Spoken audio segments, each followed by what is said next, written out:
ఉద్యోగులకు సంబంధించి ఇప్పుడిప్పుడే తాజా ఉత్తర్వులైతే జారీ అవ్వడం జరిగింది. మరి దీనికి సంబంధించి తేదీలు కూడా ఫిక్స్ చేశారు. మరి ఏంటి ఆ వివరాలనేది అయితే పూర్తిగా తెలుసుకోవాలి అనుకుంటే వీడియోని ఎక్కడ కూడా స్కిప్ చేయకుండా చివరిదాకా చూసినట్లయితే పూర్తి ఇన్ఫర్మేషన్ మీకు అర్థమవుతుంది. మొదటిసారి గనుక ఛానల్ని చూస్తున్నట్లయితే సబ్స్క్రైబ్ చేసుకోలేని వాళ్ళు ఇప్పుడే సబ్స్క్రైబ్ చేసుకొని పక్కనే ఉన్న గంట సింబల్ని నొక్కి ఆల్ నోటిఫికేషన్ మీద ట్యాప్ చేయండి మరియు లైక్ చేయడం మాత్రం మర్చిపోకండి.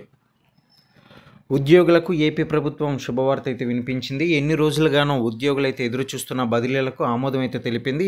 ఈ నెలాఖరులోగా బదిలీల ప్రక్రియ పూర్తి చేయాలని ఆదేశించింది. ఈ మేరకు ప్రభుత్వ ఉద్యోగుల బదిలీలపై గైడ్ లైన్స్ కూడా విడుదల చేయడం అయితే జరిగింది. మొత్తం కూడా 12 శాఖల్లో ఉద్యోగుల బదిలీలకు ప్రభుత్వం పచ్చజెండా అయితే ఊపిందనమాట. అయితే ఉద్యోగులకు సంబంధించి బదిలీలకు వీలుగా ఆగస్టు 19 నుంచి ఆగస్టు 31వ తేదీ వరకు కూడా ఉద్యోగుల బదిలీలపై ఉన్న నిషేధాన్ని నిలిపివేస్తూ ఆదేశాలు అయితే జారీ చేసింది. మరోవైపు అన్ని ప్రభుత్వ శాఖల్లో బదిలీలకు అవకాశం అయితే ఇవ్వలేదు. ప్రజా సంబంధిత సేవల్లో ఉండే శాఖల్లో మాత్రమే ట్రాన్స్ఫర్లకు అనుమతి అయితే ఇవ్వడం జరిగింది.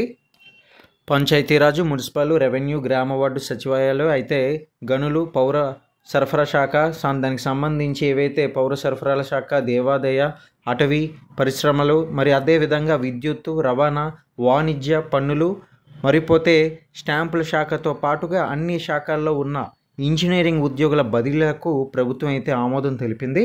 అలాగే ఎక్సైజ్ శాఖకు సంబంధించి కూడా సెప్టెంబర్ 5 నుంచి 15 వరకు కూడా బదిలీలకు అయితే అనుమతిస్తూ ఉత్తర్వులు అయితే వెలువడ్డాయన్నమాట. ఇక అదేవిధంగా ఉపాధ్యాయులు, వైద్య ఆరోగ్య శాఖ, వ్యవసాయం, ఇకపోతే వెటర్నరీ శాఖల్లో మాత్రం ప్రస్తుతం బదిలీలకు అనుమతి అయితే లేదు.